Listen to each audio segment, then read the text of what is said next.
여러분 혹시 지난주 말씀 기억하십니까? 제가 엘리야에 대해서 말씀을 드렸는데 얼마나 여러분들이 말씀을 잘 기억하고 계실지 모르겠습니다. 제가 설교 가운데 핵심적으로 말씀드렸던 부분은 엘리야가 갈멜산에서 850대 1로 놀라운 그 제사를 드려서 어떤 신이 살아계시는가 이 보여준 다음에 그 다음에 비가 오게 하기 위해서 간절히 기도했던 엘리야. 비가 내리는 것은 하나님의 영역이지만 그 하나님의 일하심을 위해서 최선을 다해서 그 기도했던 엘리야. 그리고 비 내리는 소식을 먼저 전하기 위해서 열심히 달려갔던 엘리야. 그리고 영적인 긴장감을 풀지 않고 하나님의 뜻과 계획이 온전히 이루어지기 위해서 최선을 다했던 엘리야에 대해서 제가 말씀을 드렸습니다. 이러한 엘리야가 저한테 개인적으로 은혜가 되었고요. 또 설교를 마치고 집에서 이제 들어가서 이렇게 있는데 침대에 누웠는데 설교했던 본문이 저 가슴을 따뜻하게 했습니다. 그러면서 이 열왕기상 18장 이후에 이루어지는 19장의 모습이 제 머릿속에서 떠오르면서 말씀을 쭉 머릿속에 그려보니까 19장이 제가 완전히 이해가 됐습니다. 제가 설교하기 위해 찾아보니까 10년 전에 이 본문으로 제가 설교를 한번 했더라고요. 그런데 그때 설교하면서 제가 본문의 모든 부분들을 좀 어느 정도 완벽하게 이해한다. 좀 그렇지 못한 부분도 좀 있었거든요. 그러니까 엘리야가 탈진했는데 세미한 음성으로 나타나셨던 하나님, 이 부분 가지고 설교할 수 있지만 모든 정황들을 정확하게 제 안에서 이해할 수는 없었는데 지난주 주일 저녁에 가만히 누웠는데 19장의 내용이 제가 쫙 해석이 되면서 딱 이해가 되더라고요. 그래서 오늘 열왕기상 19장 말씀을 한번 살펴보고자 합니다.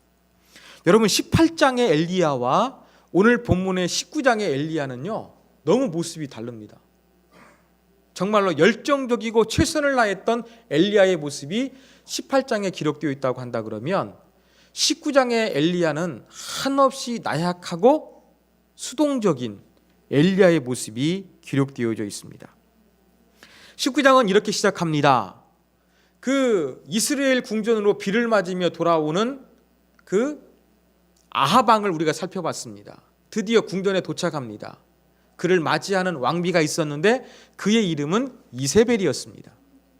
근데 이세벨은 이방 여인이었고 아합과 아세라를 섬기는 여인이었습니다. 그런데 모든 보고를 이 엘리야가 다 합니다. 성경을 보면 원문에는요 모든 이란 단어가 3번 되었어요. 그래서 엘리야가 행한 거, 선지자가 죽게 된 거, 그 다음에 이 모든 자초지종을 처음부터 끝까지 잘 아내에게 보고를 했습니다. 엘리야는 공초가 같습니다.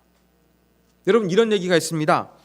어느 나라에서 공처가 선발대회가 있었다고 합니다. 그래서 빨간 깃발, 파란 깃발을 세워두고서 그렇게 사람들한테 여러분들 당신이 여기에서 공초하라고 생각하시는 분은 빨간 깃발 아래로 모이십시오 하니까 사람들이 전부 다 빨간 깃발 가는데 딱 한 사람만 파란 깃발로 갔습니다.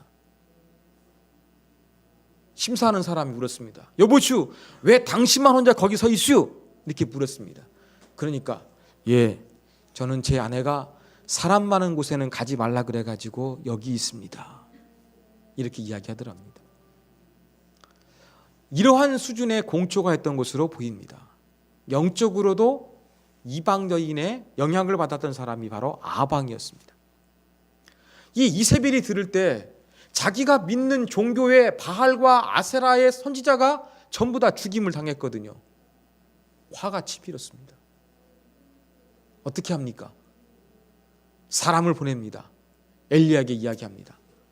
내일 이맘때 즉 24시간 이후에 내가 죽였던 다른 선지자들처럼 너도 똑같이 죽임을 당하게 할 것이다. 이것이 이루어지지 아니하는지 내가 섬기는 신이 나한테 벌을 내리실 것이다 라고 하면서 소식을 전합니다. 여러분 정말로 이세벨이 엘리야를 죽일 수 있을까요? 아마 어려웠을 것입니다. 영적인 능력에서 먼저 기세가 눌렸고요. 또 한 가지는 이제 그 갈멜살 대견에서 엘리야가 기도했을 때 그 하나님께서 이 젖은 제단의 제물을 불러서 태우셨거든요.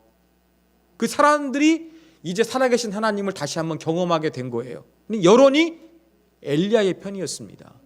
이러한 상황에서 엘리야를 제거하는 것은요, 이세벨에게 상당히 어려운 일이었습니다. 그렇다고 한다 그러면 어떠한 정치적인 협박과 비슷한 그런 메시지를 전하는 거였습니다. 아니 진짜로 죽이려고 그러면 24시간 뒤에 너 죽이겠다 알려주겠습니까? 시간까지? 아니겠죠. 그냥 소리 소문 없이 죽이면 되는 거예요. 근데 그렇지 않는 것은 보면 이세벨이 화가 나니까 정치적으로 협박했던 것 같아요. 재미있는 것은 엘리야의 반응입니다. 이 소식을 듣고서 가슴이 덜컹합니다. 아이고 잘못하면 내가 죽겠구나 24시간 이내에 라고 하면서 엘리야가 36개 주랭랑을 치게 됩니다. 어디로 도망합니까? 성경에 보면 브엘세바로 갔다고 이야기합니다. 여러분 지도 보시면 이 지난주간에 봤던 지도지만 똑같이 이어지니까 나와 있습니다. 갈멜살 이스라엘 보이시죠? 사마리아 보이시죠? 수도입니다. 자, 이스라엘에서 브엘세바 상당히 아래쪽이죠? 약 193km 정도 떨어진 지역입니다. 당시에는 북쪽 남쪽 나눠졌으니까 이 당시에는 그 이세벨의 영향력이 이 브엘세바에는 최남단이니까 미치기 힘든 곳이었습니다. 그렇다면 어떤 말입니까? 이세벨을 무서워 도망하되 가장 안전한 장소, 가장 나라에서 멀리 도망갈 수 있는 그러한 장소 브엘세바로 엘리야가 도망했던 것입니다. 근데 여기에서도 그 지중해에 구름이 있느냐 없느냐 보고하게 했던 그런 하인이 있지 않습니까? 이 하인을 브엘세바에 너는 여기서 기다려 라고 하면서 어떻게 합니까? 엘리야만 혼자 하루길을 걸어가 가지고 가만히 있습니다. 어디에 있습니까? 다음 그림 보시면 이 나무 그늘 안에 있었습니다. 이 나무가 로뎀 나무입니다. 여러분 로뎀 나무는요 별로 그렇게 크지가 않아요. 152m 정도밖에 자라지 않습니다.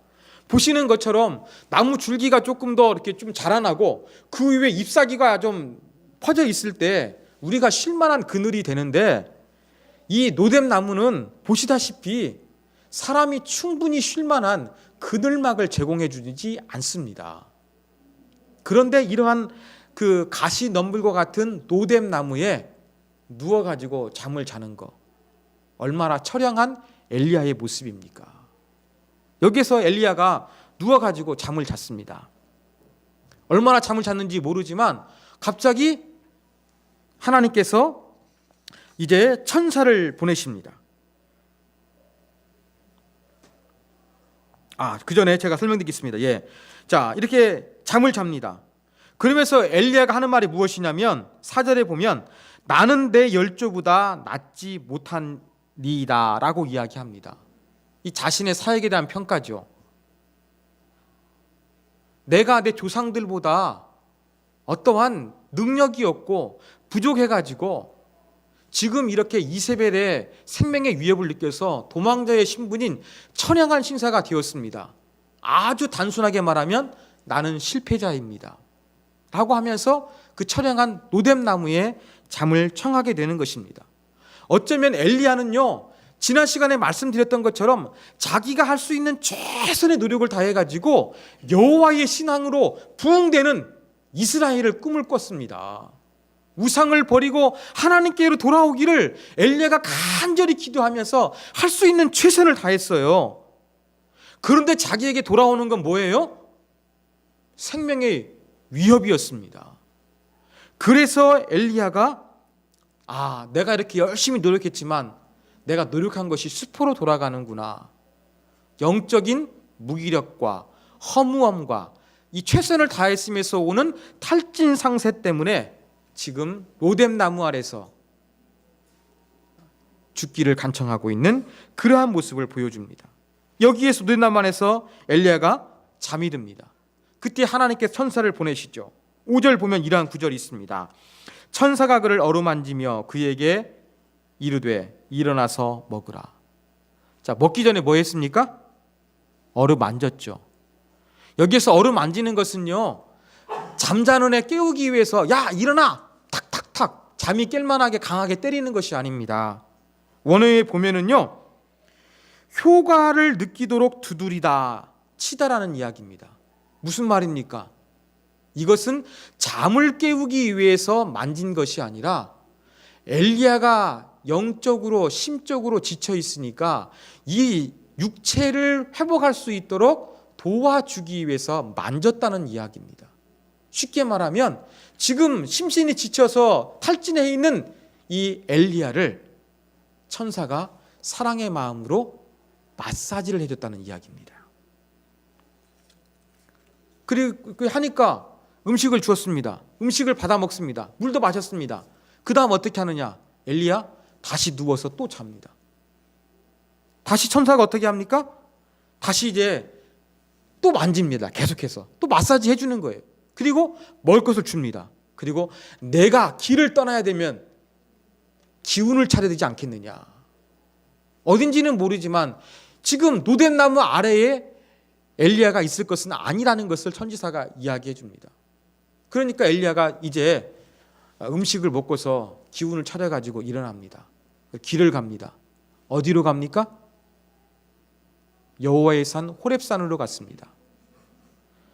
여러분 아까 지도 보시면 되겠는데요, 부엘세바가 아래에 있었잖아요. 부엘세바보다 더 한참 아래쪽입니다. 여기는 350km 정도 떨어졌습니다. 그렇다고 한다 그러면 사람이 넉넉하게 잡으면은요 한 2주 정도 여행하면 도착할 수 있는 길이에요. 근데 성경에 보면 엘리야가 부엘세바에서 여호와의 산 호렙산에 이르는데 며칠 걸렸다고요? 40일이 걸렸습니다. 넉넉히 14일 가는 길인데도 3배나 더 걸렸대요. 이건 뭘 의미하겠습니까? 가고 싶지 않은 거예요. 의욕이 없는 거예요. 그냥 터벅터벅 그냥 마지못해 가는 거예요. 그러면 왜 호렙산에 갔을까 하는 것입니다. 왜 호렙산에 갔을까? 여러분, 호렙산은 모세가 하나님 만난 곳입니다. 십계명을 주신 곳입니다. 종교적으로 의미가 있는 거예요. 바로 이곳에 간 겁니다.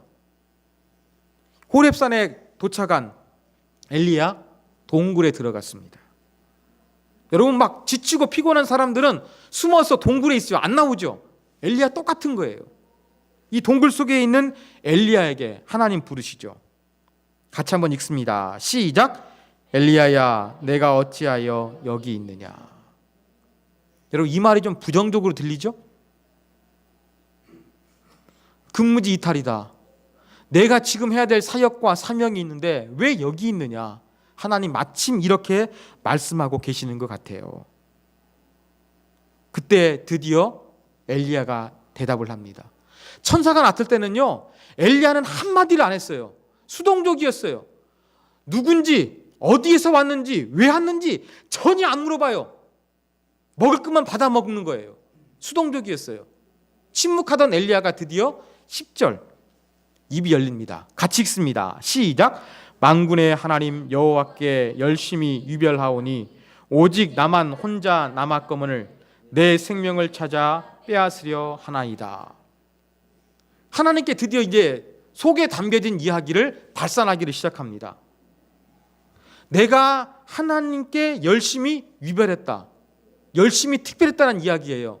이러한 모습 지난 주일 18장에 살펴보지 않았습니까? 끝까지 최선을 다했던 엘리야. 이 말씀이 이해가 되는 겁니다. 그러면서 어떻게 합니다? 최선을 다했는데 나 혼자만 남았다. 최선을 다했지만 나의 동역자는 없다. 그리고 혼자 남은 나마저도 지금 죽을 위기에 처해 있다. 하나님께 지금 이런 말을 하는 것입니다. 엘리야가 최선을 다하지 못해서 실패한 것이 아니라 최선을 다했음에도 실패하고 혼자 남았고 혼자 남은 자신도 지금 생명의 위기감을 느낀다는 겁니다.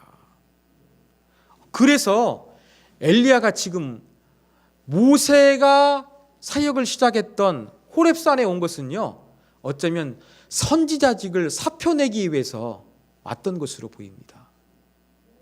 너무 지쳤으니까, 너무 이루어진 게 없으니까, 자괴감이 드니까 지금 하나님 앞에 이런 고백을 하고 있는 것입니다.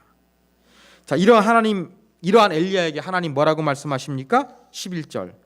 너는 나가서 여호와 앞에서 산에 서라.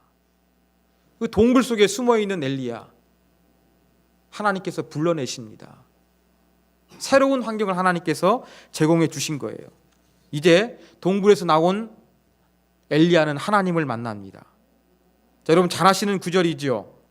이 엘리야가 동굴에서 나왔을 때 하나님께서 나타나셨습니다. 여러분, 바람, 지진, 불 있습니다.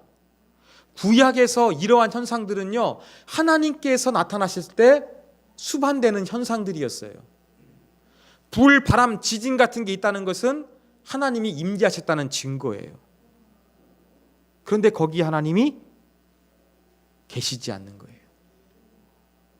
특히 불, 갈멜산에서 젖은 제단을 태우셨던 하나님인데 이 불 가운데도 특별히 하나님 계시지 않는 거예요. 그러면 하나님 어떻게 하십니까? 나타나셨습니까? 세미한 소리로 엘리야에게 나타나 주셨습니다. 여러분, 왜 이렇게 하나님께서 세미하게 나타나셨을까요? 제가 조금 이따 설명드리겠습니다.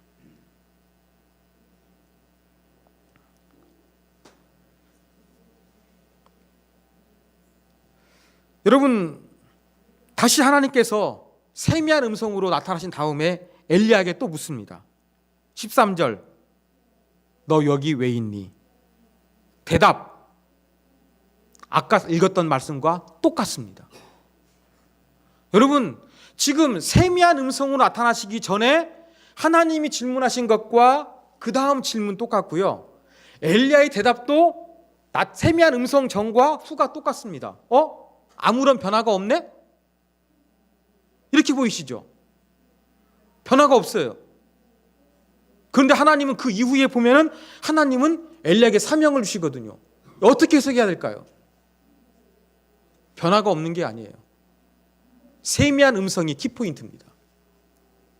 제가 10년 전에 설교할 때는요, 하나님께서 엘리야가 지쳐 있으니까 여러분 막 몸이 빠진 사람한테 큰 소리 치는 것도 역효과가 납니다. 그래서 하나님께서 사랑의 마음으로 눈높이를 맞춰주시기 위해서 하나님께서 엘리야에게 세미한 음성으로 말씀하셨다. 제가 그렇게 해석을 했습니다. 그런데 이번에 제가 본문을 보면 다시 느낀 게 있어요. 왜 그런지 아십니까? 하나님은 강력한 임재의 상징인 바람, 지진, 불과 나타나셨어요. 강력한 하나님의 모습이에요. 하나님은 강력한 하나님이시지만 또 어떤 하나님이세요? 세미한 하나님이세요. 무슨 말이냐? 지금 엘리야는 사역이 실패한 것 같아요. 하나님의 능력이 별로 없는 것 같아요. 하나님께서 바람, 지진, 불 나타나신 다음에 세미한 음성으로 나타나신 것은요, 이걸 이렇게 이해하면 됩니다. 하나님이 엘리야에게 그렇게 하시는 거예요. 엘리야야, 나는 전능하신 하나님이기 때문에 바람과 지진과 불로서도 역사할 수 있다. 그렇지만 나는 때로는 어떻게 일하느냐? 너한테 지금 세미한 음성으로 이야기하는 것처럼 내가 나의 역사를 이루어 갈 때에는 반드시 강력한 것으로만 역사하는 것이 아니라 때로는 세미하고 때로는 인간이 이해하지 못하지만 이러한 모습도 내가 일하는 방식이다. 하나님이 이걸 보여주시는 거예요. 저는 이 본문을 이렇게 묵상하고 이해를 했습니다. 그러면요, 이 모든 것이 완벽하게 이해가 됩니다. 하나님 어떻게 나타나신 거예요? 하나님은 용사이신 강력한 하나님, 그 하나님이 나타나셔서 모든 것들을 파괴하고 여호와의 부흥을 엘리야가 기도했는데 하나님의 방식은 뭐예요? 때로는 강력하게 역사하지만 때로는 세미한 음성처럼 하나님은 하나님의 계획과 뜻을 조용하고 잠잠하게 이루어 가시는 하나님의 또 다른 모습을 하나님께서는 엘리야에게 알게 하여 주신 것입니다. 그러니까 엘리야가 대답은 똑같이 했지만 그 안에는 약간의 심적인 변화가 있었던 것으로 보입니다. 그래서 이제 변화된 엘리야에게 하나님께서 사명을 주시죠. 15절에서 17절을 보면, 제가 본문을 좀 짧게 잡았습니다만 그 이후의 내용을 보면 3명의 사람에게 기름을 부으라는 사명을 줍니다. 그 다음에 더 중요한 말씀을 하십니다. 18절 말씀입니다. 우리 화면 보시고 같이 읽겠습니다. 시작. 다 바알에게 무릎을 꿇지 아니하고 다 바알에게 입맞추지 아니한 자니라. 자, 엘리야가 하나님께 뭐라고 이야기했습니까? 푸념했습니까? 나만 홀로 남았거늘 그랬죠. 하나님 뭐라고 말씀하세요? 7,000명을 남겨뒀대요. 이 사실을 엘리야가 지금 처음 듣는 걸까요? 아니에요. 자, 18장 13절 말씀 다시 한번 같이 한번 읽겠습니다. 시작.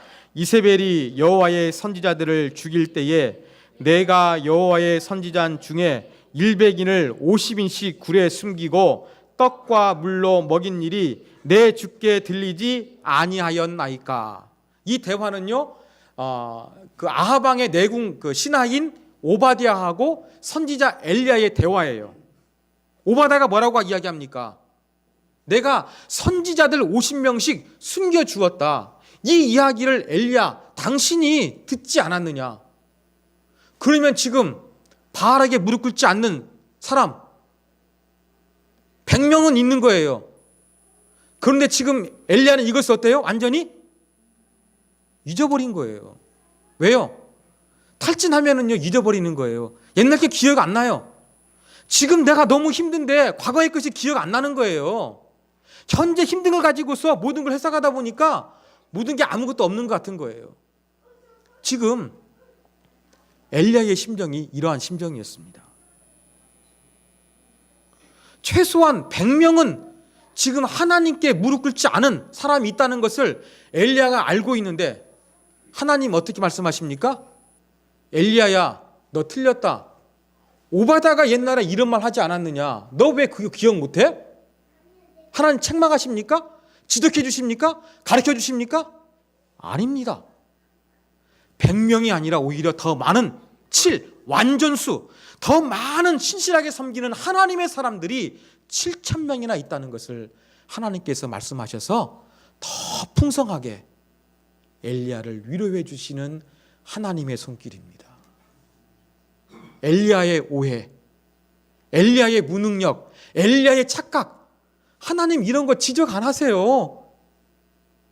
그냥 더 많은 신실한 사람들이 하나님께서 남겨두고 계심을 말씀하여 주신 것입니다. 이게 바로 엘리야가 만난 하나님이었습니다. 사랑하는 여러분, 이 열왕기상 19장에 나타난 엘리야와 하나님의 모습을 통해서 저는 어떠한 영적인 교훈을 얻을 수가 있겠습니까?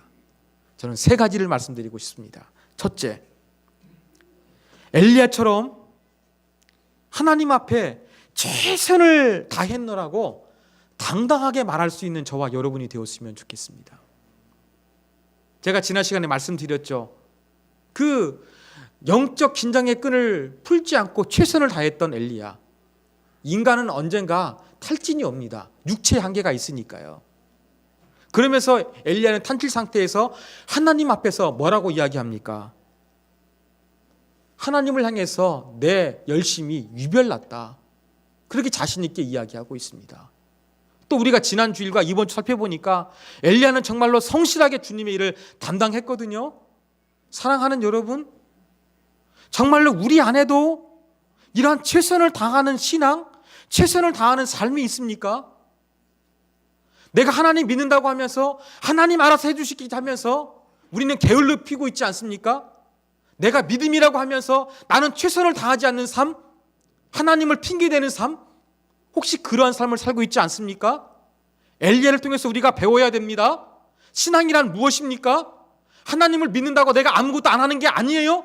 할 수 있는 것 최선을 다하는 것이 진정한 신앙이라는 것을 저와 여러분이 다시 한번 기억했으면 좋겠습니다.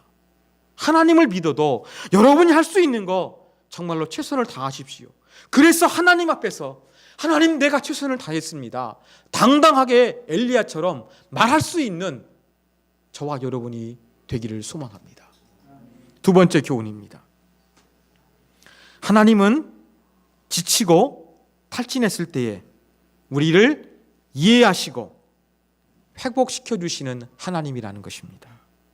오늘 본문 보십시오. 천사 보냈죠. 마사지 했죠. 먹을 거 줬지요. 그리고 세미한 하나님의 나타나 주셨죠. 사명을 주셨죠. 이러한 단계를 통해서 하나님은 엘리야를 회복시켜 주셨습니다. 이 가운데 말씀드린 것처럼 엘리야의 착각, 엘리야의 잊어버린 과거, 하나님 이런 갖고 씨름하지 않으세요. 그냥 최선을 다한 삶이기 때문에 하나님 어떻게 하십니까? 하나님도 인정해 주신 것 같아요. 그래 엘리야야, 내가 최선을 다하다가 지쳤구나, 이제 네가 회복돼야 되겠구나 라고 하면서 하나님께서는 엘리야의 현실을 인정해 주시고 점진적으로 회복될 수 있도록 하나님은 역사하여 주셨고 만나 주셨고 은혜를 베풀어 주셨던 것을 저와 여러분이 기억했으면 좋겠습니다. 이게 바로 우리가 섬기는 하나님입니다. 인간은요, 남의 잘못을 보게 되면은요, 지적하고 싶어요. 공격하고 싶은 욕구가 있어요. 하나님 그렇게 하지 않으세요. 아주 여성처럼, 엄마처럼 자상하고 세밀하게 지쳐있고 탈진해 있는 엘리야를 만져주시는 하나님의 역사, 하나님의 은혜가 있다는 것, 우리가 기억하시기를 간절히 소망합니다. 마지막 세 번째입니다. 우리는 모두 사람이나 하나님에게 이해가 되는 그러한 삶을 살았으면 좋겠어요. 무슨 말이냐? 제가 지난주일 설교하고 이번 주 설교하면서 엘리야가 정말로 열심히 유별했다, 최선을 다해 하나님을 섬겼다, 제가 이해가 됐다 그랬잖아요. 여러분도 이해가 되십니까? 엘리야의 열심, 제가 볼 때에는 이해가 됐습니다. 그리고 엘리야의 열심, 하나님께서 반문하지 않으셨어요. 지적하지 않으셨어요. 무슨 말입니까? 하나님도 엘리야의 열심은 인정해 주셨던 것으로 보입니다. 그러면 엘리야가 지금 탈진한 것도, 너무나 열심을 내가지고 탈진한 것도 하나님 보시기에는 이해가 되는 거예요. 엘리야라는 사람은요, 인간 정성수 목사가 아니면 여러분이 볼 때에도 최선을 다했다는 것이 이해되는 사람이었고, 거룩하신 하나님께서 볼 때에도 엘리야는 최선을 다했다는 것이 이해되는 그러한 사람이었습니다. 여러분, 이렇게 하나님이나 사람 앞에 이해되는 사람이 되셨으면 좋겠어요. 우리 삶이 되었으면 좋겠어요. 우리 중에서 아프다고 이야기합니다. 나가 최선을 다했다고 합니다. 근데 우리 볼 때는 갸우뚱한 거예요. 저 사람 열심히 안 산 것 같은데, 최선을 다하지 않은 것 같은데, 아프다고 하네, 힘들다고 하네, 지쳤다고 하네. 이런 사람이 있잖아요. 엘리야는 이런 사람이 아니었습니다. 정말로 성실했기 때문에 사람들이 볼 때에도 인정할 만한 사람, 하나님이 보실 때도 인정할 만한 사람이 됐습니다. 사랑하는 여러분, 저와 여러분의 신앙과 삶이 사람들이 볼 때에도, 하나님이 볼 때에도 인정해 줄 만한 그러한 자가 되었으면 좋겠습니다. 우리 하나님 어떻게 섬겨야 되겠습니까? 엘리야처럼 섬겼으면 좋겠습니다. 정말로 열심을 가지고 섬겼으면 좋겠습니다.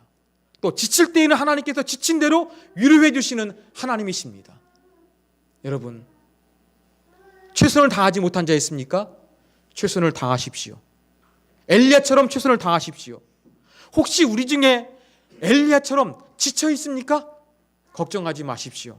세미한 음성으로 여러분을 찾아봐 주시고 위로해 주시고 회복시켜 주시는 하나님의 은혜가 분명히 있을 것입니다.